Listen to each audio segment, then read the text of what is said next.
प्रिय विद्यार्थियों, संस्कृत विषय में आज हम संस्कृत व्याकरण में अवयवी भाव समास का अध्ययन करेंगे। अवयवी भाव समास में 3 चीज़ें आपको याद रखनी पड़ेगी। पहली चीज़ है, इसमें पूर्व पद जो होता है वो प्रधान होता है, वो एक अव्यय पद होता है। समस्त पद अव्यय बनना, जब समस्त पद बनता है, जब अव्यय जो उपसर्ग हैं वो जुड़कर किसी संज्ञा शब्द से मिलकर बनते हैं शब्द, तो वो अव्यय बनेंगे। और तीसरा, जो समस्त पद बनेगा वो नपुंसक लिंग एक वचन में होगा। अवयवी भाव समास में पहला पद एक अव्यय और दूसरा पद एक संज्ञा पद होगा। इसलिए 6 प्रकार से होगा। देखिए, सबसे पहले अनु उपसर्ग एक अव्यय भी है, उपसर्ग को अव्यय भी कहते हैं।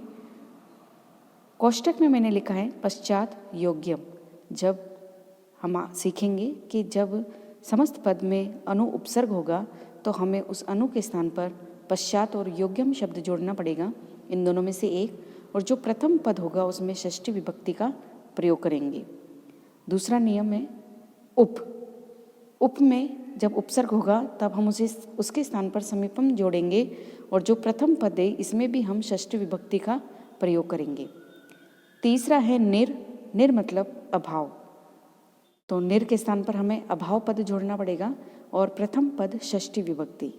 आज हम इन तीनों नियमों की ही चर्चा करेंगे क्योंकि इन तीनों में षष्ठी विभक्ति का प्रयोग हुआ है। देखिए, सबसे पहला है अनु उपसर्ग। अनु के स्थान पर हमें पश्चात या योग्यम शब्द जोड़ना है, और जो इसका प्रथम पद होगा उसमें हमें षष्ठी विभक्ति का प्रयोग करना है। जो पद बनेंगे, समस्त पद मतलब जुड़ा हुआ भाग होगा, उनका हमें समास विग्रह करना है। देखिए उदाहरण से, अनुगुणम, अनुरूपम, अनुरथम, अनुगंगम, अनुविष्णु। इन सभी में जो प्रथम पद हैं वो अनु एक अव्यय हो गया, उपसर्ग हो गया, तो ये पहचान हुई।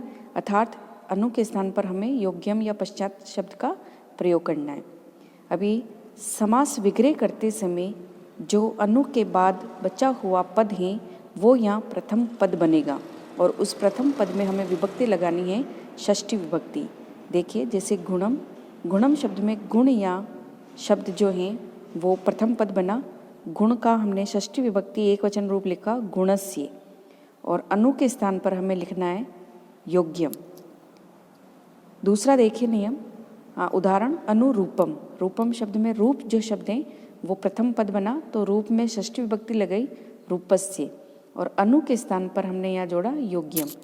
इन दोनों में विशेष ध्यान रखने वाली ये बात है कि इन दोनों में योग्यम पद का हमने प्रयोग किया है। तो इसके पीछे वजह ये है कि जब गुणों की, रूप की, जब भाव की विशेषताओं की गिनती की जाती है, गणना की जाती है, तब हमें योग्यम शब्द का प्रयोग करना है। ये 2 ही उदाहरण हैं, तो आप इन्हें रट लीजिएगा। अगला देखिए अनुरथम। तो अनु के बाद जो रथ शब्द है वो प्रथम पद बना, रथ शब्द में षष्ठी विभक्ति रथस्य, और अनु के स्थान पर हमें पश्चात।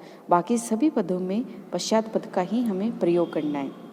अनुगंगम में गंगा जो शब्द है उसकी षष्ठी विभक्ति लिखेंगे हम यहाँ, क्योंकि गंगा शब्द स्त्रीलिंग पद हैं, इसलिए हमने गंगा शब्द की स्त्रीलिंग से षष्ठी विभक्ति एक वचन लिखा गंगाया। ये पुल्लिंग शब्द नहीं है, इसलिए बाकी सब रूपस्य, गुणस्य, रथस्य ये सभी पुल्लिंग पद थे, लेकिन गंगा जो शब्द है वो स्त्रीलिंग पद है, इसकी षष्ठी विभक्ति का रूप हुआ गंगाया, और अनु के स्थान पर हमें लिखना है पश्चात। अनु विष्णु में देखिए, विष्णु उकारांत शब्द है, ऊ से बंद होने वाला पद, तो उकारांत शब्द के रूप अलग चलते हैं, इसलिए यहाँ षष्ठी विभक्ति में विष्णु शब्द का रूप होगा विष्णु, और इसके बाद अनु के स्थान पर हमें पश्चात पद जोड़ना है। आप हमेशा ध्यान रखिएगा, जो उपसर्ग आ रहे हैं जो पहले, उन सभी को हमें बाद में जोड़ना है। बस विशेष ध्यान ये रखना है कि अगर अनु उपसर्ग है तो इसके स्थान पर हमें किस पद का प्रयोग करना है, और 2 पद मैंने बताए, ये आपको रटना है कि रूप और गुण जो विशेषताओं की बात होती है, गुणों की बात होती है, तब उन दोनों में योग्यम पद का प्रयोग करते हैं।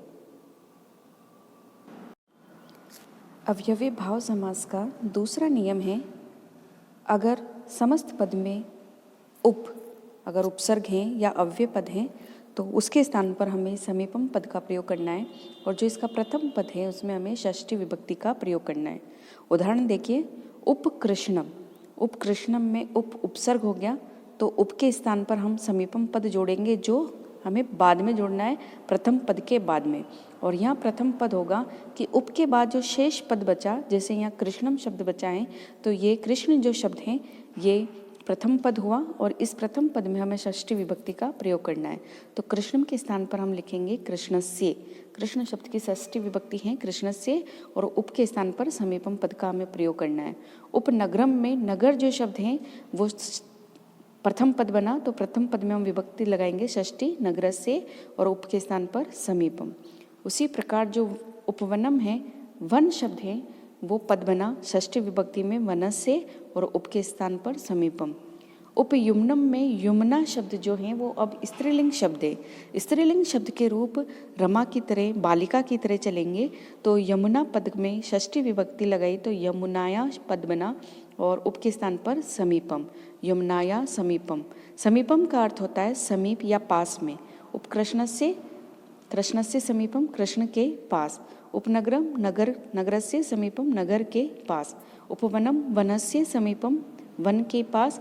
उपयुम्नम यमुना के समीप। ये पद बने। अवयवी भाव समास का तीसरा नियम है निर के स्थान पर हमें अभाव शब्द का प्रयोग करना है, और इसमें भी प्रथम पद है उसमें षष्ठी विभक्ति का प्रयोग करेंगे। समस्त पद में देखिए, निर्जलम, निर्जनम, निर्बाधम, निर्विघ्नम। यहाँ निर शब्द में देखिए जो र है वो आधा है, क्योंकि हलंत लगा हुआ है, तो इसलिए जो ज है उसके ऊपर हमने र लिखा है, तो आप पहचान करिएगा। तो निर उपसर्ग के स्थान पर हमें अभाव लिखना है, और इसका जो प्रथम पद बनेगा निर के बाद का, जैसे जल, जल में षष्ठी विभक्ति जलस्य अभाव। निर्जनम में जन जो शब्द है उसमें हम षष्ठी विभक्ति लगाएंगे। देखो यहाँ जल का अभाव, यहाँ जलों का अभाव नहीं लिख सकते, जल का अभाव, लेकिन यहाँ जनानाम में हमने षष्ठी बहुवचन का प्रयोग किया है, क्योंकि एक आदमी का या एक लोग का अभाव नहीं होता है, लोगों का अभाव होता है, इसलिए जनानाम अभाव। उसी प्रकार निर्बाधम में एक बाधा नहीं, बाधाओं का अभाव होगा, इसलिए बाधा नाम। इसमें भी हमने षष्ठी विभक्ति बहुवचन का प्रयोग किया है, और निर के स्थान पर अभाव पद का प्रयोग किया है। उसी प्रकार निर्विघ्नम में विघ्न जो शब्द है उसमें हमने षष्ठी विभक्ति लगाई। विघ्न का अर्थ भी बाधा ही होता है, तो विघ्ना नाम, क्योंकि हमने षष्ठी बहुवचन में लिखा, और निर के स्थान पर अभाव। ये 3 नियम हैं अवयवी भाव समास के, जिन तीनों नियमों में षष्ठी विभक्ति का प्रयोग हुआ है। अगली कक्षा में हम प्रति, यथा और सह आगे के जो 3 नियम हैं उनका अध्ययन करेंगे।